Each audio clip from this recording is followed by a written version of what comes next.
There we go. That one kind of popped up. In my opinion, it's easier to be consistent with that and get a little bit more consistent contact.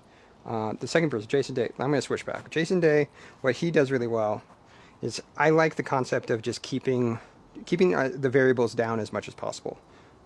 So, for example, he chips with a pretty straight arm, and he doesn't really hinge his wrists a lot.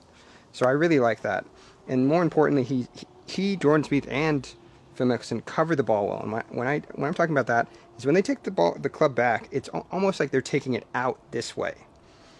So like, if you think about it going out, it feels like you're almost hitting like a low cut or a cut shot, but they're really just covering the ball, and it's a little bit more like I guess like a big putting stroke, where you're kind of just going with your chest, and you're maybe getting a little arms out, and they just cover the ball well. So I'll try to do that for you here. So that's kind of it. I'm really making sure I get around on top of the ball. Another additional tip, if you get a bad lie, you can just get really close to the ball and get this toe like down.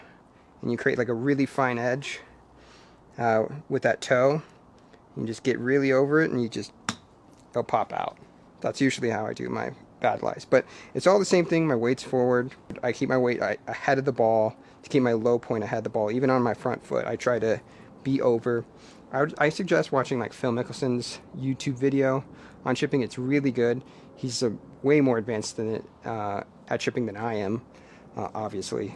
But watch him, watch Jordan Spieth, watch a lot of the pros. Even Bryson's a very good chipper, and he's pretty rigid, which I think is very telling. Like, he keeps things very consistent, and that's kind of his style of golf.